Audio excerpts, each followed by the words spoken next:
रब से जन्नत मांगे, इससे आली बहिश्त मांगे, इज्जत मांगे, शौकत मांगे, दो जहां में रिफ़त मांगे। अल्हम्दुलिल्लाहि रब्बिल आलमीन वस्सलातु वस्सलामु अला सय्यिदिल अंबियाइ वल मुरसलीन व अला आलिहि व अस्हाबिहि अजमईन, अम्मा बाद। अऊज़ु बिल्लाहि मिनश शैतानिर रजीम। बिस्मिल्लाहिर रहमानिर रहीम। अल-यौमा अकमलतु लकुम दीनकुम व अतममतु अलैकुम निअमती व रज़ीतु लकुमुल इस्लाम दीना। अल्लाहुम्मा सल्लि अला सय्यिदिना मुहम्मद व अला आलि सय्यिदिना मुहम्मद अफ़ज़ल सलावातिका बिअददि कलिमातिका व बारिक व सल्लिम। अल्लाह तबारक व तआला का एहसान और करम है कि अल्लाह तबारक व तआला हमें नेकी पर जमाए हुआ है, वरना अल्लाह के बहुत सारे ऐसे बंदे हैं जो शुरू तो किए थे लेकिन अभी हमारा साथ नहीं दे रहे हैं। बल्कि पूरी दुनिया में देखेंगे शुरुआत में तो जज्बात उभरे हुए रहते हैं, लेकिन बहुत जल्द ठंड पड़ जाते हैं। लेकिन अल्लाह का करम है कि अल्लाह ताला हमें अभी तक जमाए हुआ है। हम अभी और ज़्यादा शुक्र अदा करेंगे तो अल्लाह ताला और साबित कदमी अता करेगा। कल सूरह निसा की तफसीर मुकम्मल हुई थी और सूरह माइदा रह गई थी। सूरह माइदा दस्तरख़ान को कहते हैं, चूँकि इस सूरत के अंदर अल्लाह तबारक व तआला ने हज़रत ईसा अलैहिस्सलाम की कौम का तज़किरा किया है कि जब ईसा अलैहिस्सलाम की कौम ने अपने नबी हज़रत ईसा से मुतालबा किया कि हमारे लिए भी आसमान से यानी अल्लाह के यहाँ से दस्तरख़ान उतरवाइए और दुआ कीजिए, तो उन्होंने दुआ फरमाई थी। तो इसीलिए इस सूरह का नाम सूरह माइदा है। सूरह माइदा की शुरुआत जो सबसे पहली आयत है, उसमें बहुत बड़ा सबक है हमारे लिए कि अल्लाह तबारक व तआला कह रहा है, या अय्युहल्लज़ीना आमनू औफ़ू बिल उक़ूद, ऐ ईमान वालो अपने वादों को पूरा किया करो, जो आप वादा कर रहे हैं उनको पूरा कीजिए। ऐसा नहीं है कि वादा खिलाफ़ी हो। उसी के थोड़ा आगे जाएंगे तो अल्लाह तबारक व तआला कह रहे हैं, व तआवनु अलल बिर्रि वत्तक़वा वला तआवनु अलल इस्मि वल उद्वान, कि देखो ईमान वालों तुम्हें नेकियों पर दूसरे की मदद करना है, हेल्प करना है, उनका ताआवुन करना है। ताआवनु अलल बिर नेकी को कहते हैं कि नेकी पर एक दूसरे का ताआवुन किया करो, साथ दिया करो। वला ताआवनु अलल इस्मि वल उद्वान, और गुनाहों के ऊपर, उद्वान के ऊपर, जुल्म के ऊपर, सरकशी के ऊपर, नाफरमानी के ऊपर हम किसी का साथ नहीं देंगे, ना उनका ताआवुन करेंगे, ना उनकी मदद करेंगे। फॉर एग्ज़ाम्पल, अगर कोई जा रहा है यहाँ से मूवी देखने और कह रहा है आप लिफ्ट दे दीजिए, मत दीजिए आप, क्योंकि वो गुनाह करने जा रहा है, आप उनका साथ दे रहे हैं, गोया कि आप भी गुनाह में शरीक हैं। इसी तरह से और भी आप मिसालें ले सकते हैं, समझदार हैं। उसके बाद अल्लाह तबारक व तआला ने चंद चीज़ों का बयान किया है जो हमारे लिए हराम है। फरमाया हुर्रिमत अलैकुमुल मैततु वद्दमु व लहमुल खिंज़ीर। इसमें फरमाया है कि अल्लाह तबारक व तआला ने मैता, मुर्दार को हराम फरमाया, चाहे कोई भी मुर्दा हो।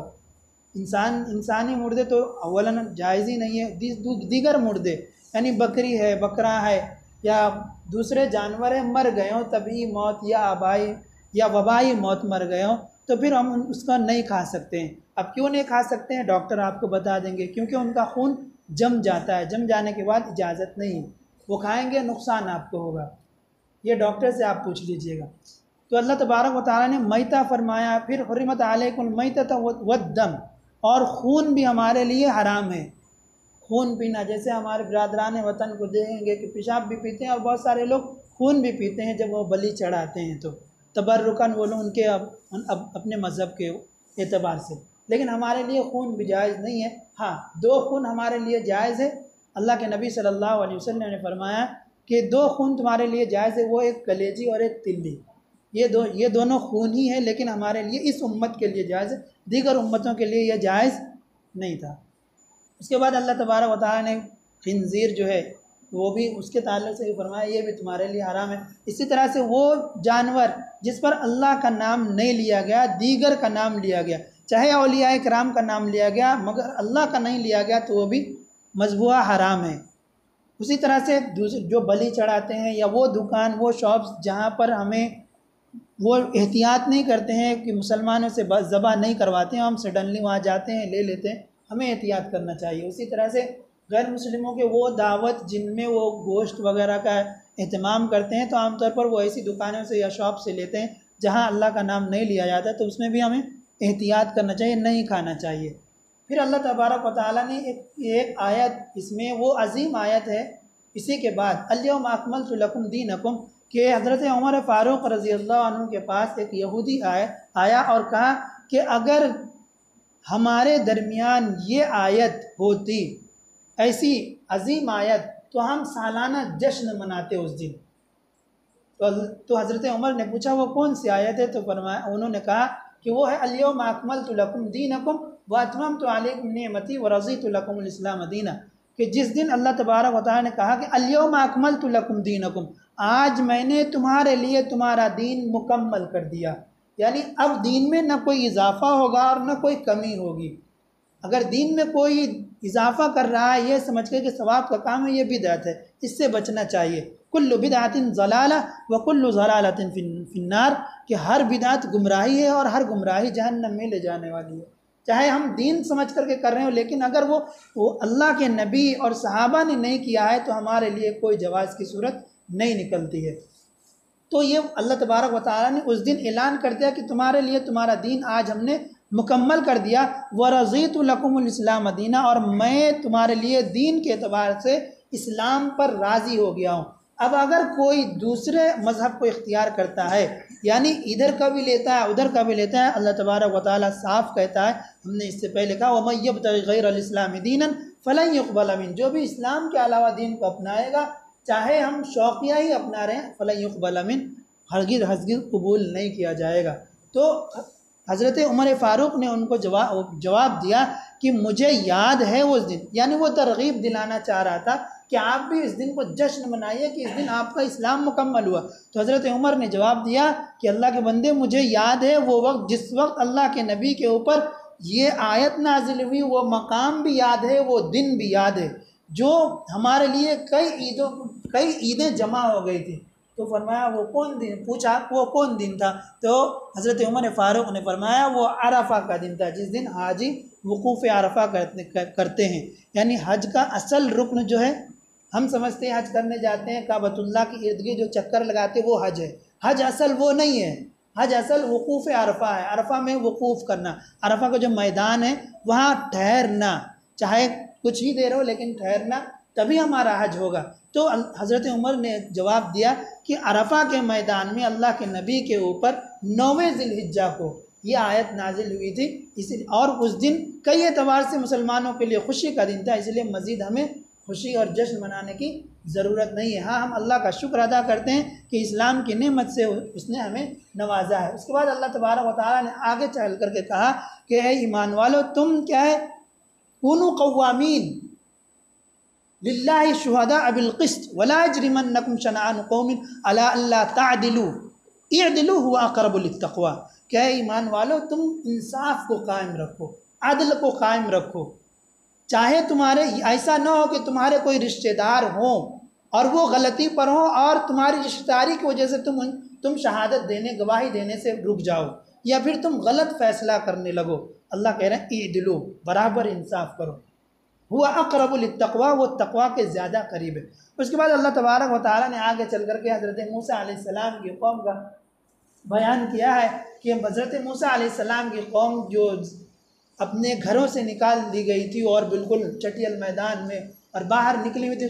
आज के ज़माने में हम समझें कि कैंप वो लगा कर के रह रहे थे, तो उन्होंने मुतालबा किया कि हम शहरों में जाना चाहते हैं। अब अल्लाह से मुतालबा कीजिए कि हम शहर में रहना चाहते हैं, भाई हम गांव देहात में कैंप में नहीं रहना चाहते हैं। उन्होंने कहा ठीक है। तो वह अल्लाह तबारक व तआला ने उनके ऊपर लड़ना फ़र्ज़ कर दिया, जंग जिहाद करना फ़र्ज़ कर दिया। लेकिन जब इन लोगों को इल्म हुआ, मालूम हुआ कि जिनसे लड़ना है वो बहुत ही जरी कौम है, बहादुर कौम है, अकेले को जो है अकेले कई को वो लोग पछाड़ देते हैं, तो इन्होंने साफ कह दिया फ़ज़हबा, आप और आपके रब, अंत व रब्बुका, आप जाइए और आपका रब जाए, फ़क़ातिला, और आप दोनों मिलकर के उनसे लड़ लिए, फिर हम वहाँ जाएंगे। इन्ना हुना कायदुन, जब तक हम यहाँ बैठ के वेट करते हैं। यानी इतनी बदबख्त कौम थी, हज़रत मूसा अलैहिस्सलाम के पल्ले पड़ी थी, सताना भी, लेकिन मांगना भी, मुतालबा भी एक से एक, डिमांड भी एक से एक, लेकिन जब अल्लाह का हुक्म आता तो फिर पीछे आ जाते। उसके बाद अल्लाह तबारक व तआला ने नूह अलैहिस्सलाम का तज़किरा किया मान उसके बाद हज़रत आदम अलैहिस्सलाम के दो बेटे हाबिल और काबिल का तज़किरा किया कि हाबिल और काबिल ये दोनों भाई थे, दोनों में लड़ाई हो गई।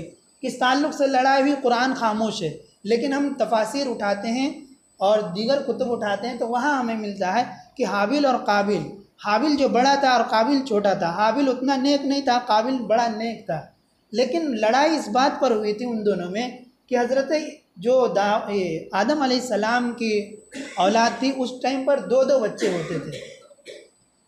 चूँकि नस्ल इंसानी को बढ़ाना था तो तादाद ज़्यादा करेंगे तो जल्दी नस्ल बढ़ेगी और दुनिया आबाद होगी, तो दो दो बच्चे उस वक्त होते थे, एक लड़का एक लड़की, एक लड़का एक लड़की। लेकिन जिस तरह से अभी हमारी शरीयत में बहनों से रिश्ता जायज़ नहीं है, हज़रत आदम अलैहिस्सलाम की टाइम की जो शरीयत थी उसमें यह था कि जो साथ में पैदा हुए उन दोनों का निकाह नहीं हो सकता है, यानी लड़का और लड़की उन दोनों का निकाह नहीं हो सकता है। जो बाद में पैदा हुए वो लड़का इस लड़की से करेगा और वो लड़का उस लड़की का इस लड़के से होगा। लेकिन खुदा के ये हुक्म को हाबिल ने नहीं माना, कहा कि नहीं, क्योंकि उनका दिल चाहता था कि उनके साथ जो पैदा हुई लड़की वो ज़्यादा खूबसूरत है, उनको पसंद आ गई तो वो उसी से करना चाहता था, जबकि अल्लाह का हुक्म था कि नहीं कर सकते। लेकिन फिर अल्लाह ने कहा कि ठीक है, ये भी चाहते थे, काबिल भी चाहते थे कि मैं उनसे निकाह करूं और हाबिल भी चाहता था कि मैं इनसे निकाह करूं।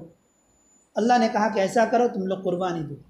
और कुर्बानी उस वक्त ऐसा नहीं था काट रहे खुद, खा रहे खुद, पका रहे खुद और तोड़ रहे खुद, वैसा नहीं था, बल्कि उस वक्त क्या था कि आप कुर्बानी ज़बह कीजिए और अपने अपने गोश्त को लेकर के पहाड़ के ऊपर रख दीजिए। अल्लाह की तरफ से आग आती थी, अगर वो आग गोश्त को जला देती है तो समझिए कि कुर्बानी मकबूल हो गई, कबूल हो गई, और अगर गोश्त नहीं जला तो समझिए कि वो कुर्बानी कबूल नहीं हुई।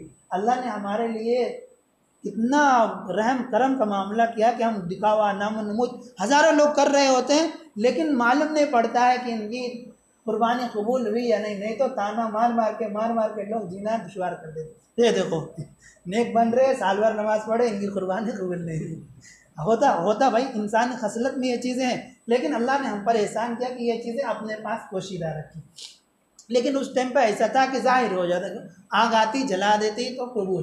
तो हाबिल की कुर्बानी जो है कबूल नहीं हुई और काबिल ने अपना गोश्त रखा था वो कबूल हो गई, चुनांचे उसने उससे निकाह करना चाहा। तो उन्होंने कहा कि अब मैं तुझे, एक ही रास्ता रह गया है कि मैं तुझे कत्ल करूँगा।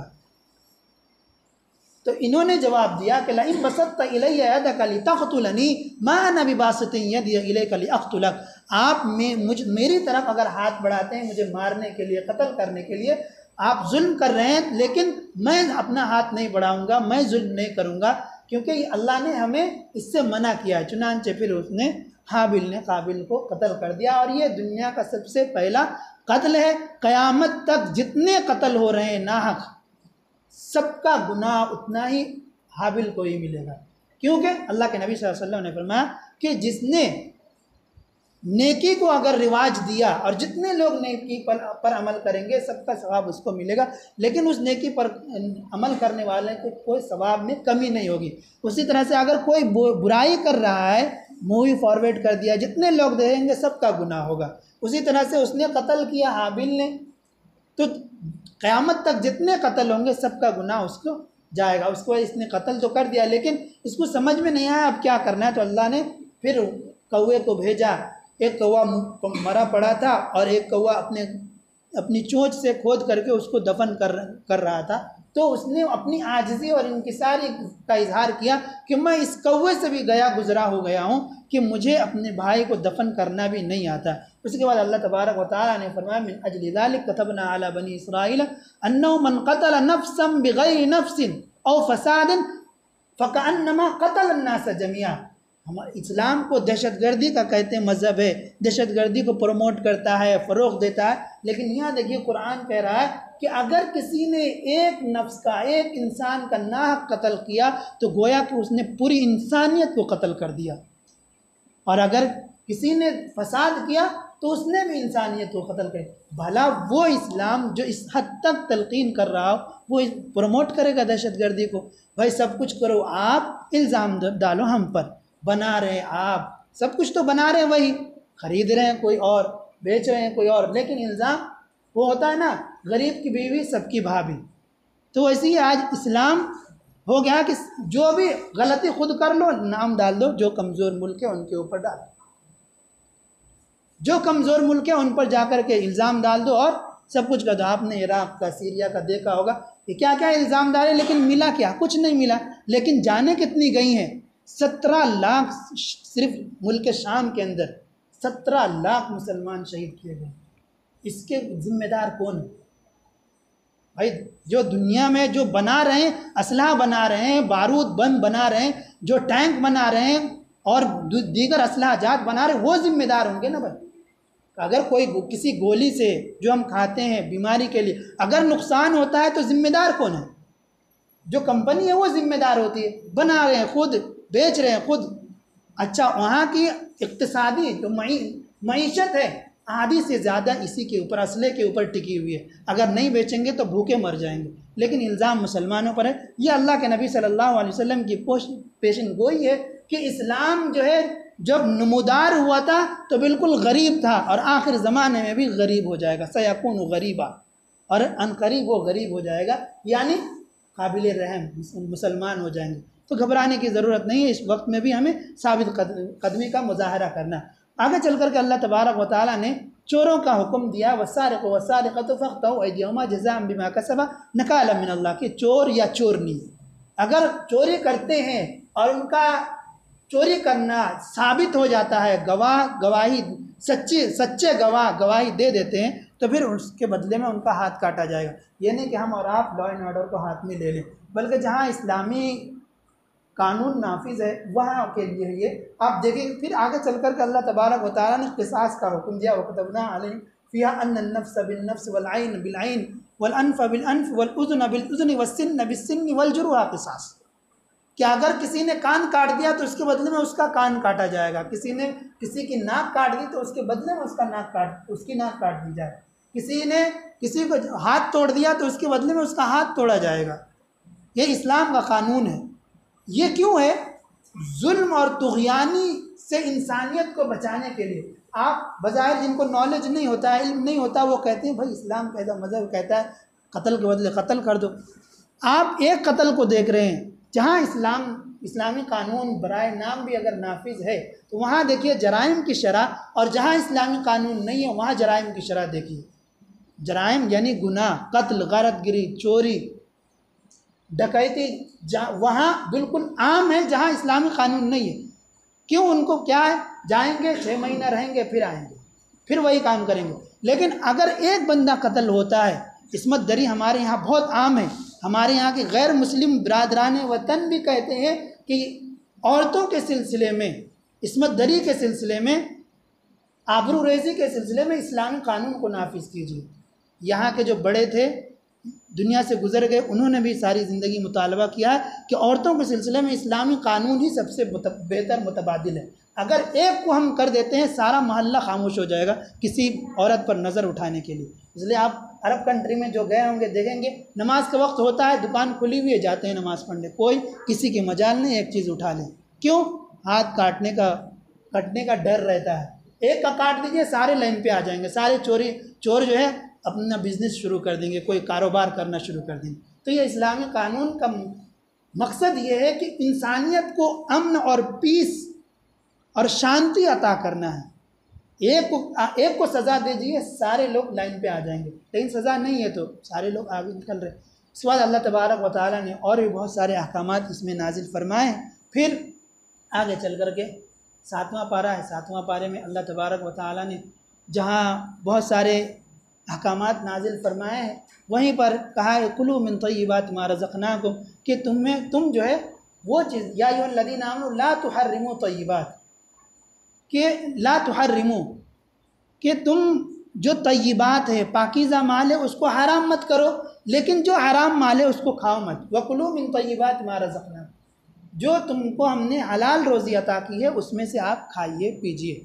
फिर अल्लाह तबारक व तआला ने आगे कहा कि अपनी जानों पर भी जुल्म नहीं करना है। फिर आगे चल कर के फरमाया या अय्युहल्लज़ीना आमनू इन्नमल खम्रु वल मैसिरु वल अंसाब वल अज़लाम रिज्सुम मिन अमलिश शैतान, क्या ईमान वालो ये जो जुए है, सट्टे है अभी IPL शुरू होगा और भी सट्टे चालू हो जाएंगे, और भी दीगर जो है, लूडो है, ये है, वो है, कैरम बोर्ड है, ये सब इसमें शामिल है कि ये सब इन रिजसुम मिन अमल शैतान, ये शैतान के नापाक अमल है, इससे बचने का फज्तनिबू, इससे तुम बचो, बचने का हुक्म दिया है। फिर अल्लाह तबारक व तआला ने आगे चल करके काबतुल्लाह के जो अहकामात है उसके अंदर, हुदूद हरम है उसके अंदर क्या नहीं करना है, क्या किन चीज़ों से बचना है, अगर कर लिए तो क्या करना पड़ता है, जो गए हैं वो जानते हैं, दम देना पड़ता है। अल्लाह तबारक व तआला बिल्कुल आखिर में फिर हुक्म दिया है इनके, यही उसी जो सूरह माइदा है उसी का बयान किया है कि हज़रत ईसा अलैहिस्सलाम ने दुआ की अपने कौम के लिए कि इनके लिए माइदा यानी दस्तरखान नाजिल फरमाया, अल्लाह ने नाजिल फरमाया। फिर आगे ये लोग जब सरकशी में फिर शामिल हो गए तो हज़रत ईसा अलैहिस्सलाम, क्योंकि नबी जो होते थे बहुत सॉफ्ट कॉर्नर होते थे, बहुत नरम दिल होते थे, वो जो है फिर दुआ करते थे अपनी कौम के लिए, इन तुअज़्ज़िबहुम फ़इन्नहुम इबादुक, परवरदिगार अगर आप इनको अज़ाब देते हैं तो ये आपके बंदे हैं, आप जो चाहे करें, व इन तग़फ़िर लहुम, अगर आप माफ़ करते हैं तो फिर आपका माफ़ करना बहुत बड़ा एहसान होगा हमारी कौम पर। तो इस तरह से फिर हमारे नबी भी दुआ मांगते थे। फिर बिल्कुल आखिर में लिल्लाहि मुल्कुस समावाति वल अर्दि व मा फ़ीहिन, कि ज़मीन और आसमान में जितनी चीज़ें हैं सब अल्लाह के मिल्क में है, बादशाहत में अल्लाह इसका ज़िम्मेदार है। वल्लाहु अला कुल्लि शैइन क़दीर, और अल्लाह हर चीज़ पर कादिर है। इसके बाद सूरह अनआम है, अनआम चौपाए को बोलते हैं, जानवर को। इसमें अल्लाह तबारक व तआला ने बहुत सारे अहकाम नाजिल फरमाए, वहीं चौपायों का भी हुक्म नाजिल फरमाया, क्योंकि इसके अंदर अल्लाह तबारक व तआला ने एक जगह, अभी वो आयत नहीं पढ़ी गई बल्कि पढ़ी भी गई है, कि जानवरों के अहकामात नाजिल फरमाए हैं इस सूरह के अंदर। जब ये सूरह भी जो है तमाम के तमाम चंद आयतों को छोड़ करके एक ही मरतबा में नाजिल हुई। जब ये सूरत नाजिल हो रही थी तो 70,000 फरिश्ते जो है अल्लाह की तस्बीह और तहमीद बयान करते हुए इस सूरह के साथ नाजिल हुए थे, अल्लाह के नबी के पास आए। 70,000 फरिश्ते लेकर के आए थे जिब्रील अमीन के साथ। तो ऐसे भी इस सूरत की फजीलत बहुत ज़्यादा है। इसके आखिर में अल्लाह तबारक व तआला ने फरमाया इन्नल्लाह फालिकुल हब्बि वन नवा, कि अल्लाह तबारक व तआला वही है कि जो एक दाना जो सख्त होता है ज़मीन में डालते हैं तो अल्लाह तबारक व तआला उसको फाड़ता है और उससे बिल्कुल नर्म व नाजुक कोपल निकालता है। फिर उससे हमको नबातात मिलते हैं, यानी सब्जियाँ मिलती हैं, ग़िज़ाएँ मिलती हैं, चावल है, गेहूँ है, ये सब हमें उससे मिलते हैं। फिर उसके बाद आखिर में अल्लाह तबारक व तआला ने फिर अपनी बात दोहराई है, ला तुदरिकुल अब्सार व हुवा युदरिकुल अब्सार। अल्लाह तबारक व तआला वो ज़ात है जिसको कोई देख नहीं सकता लेकिन वो तमाम को देख सकता है। अल्लाह तबारक व तआला हमें देख रहा है, इसका हमें हर वक्त ख्याल रहना चाहिए। आमीन। दुआ कीजिएगा अल्लाह तबारक व तआला हमें नेकुकार बनाए और नेकी पर जमाए रखे। आमीन। व आखिरु दावाना अल्हम्दुलिल्लाह।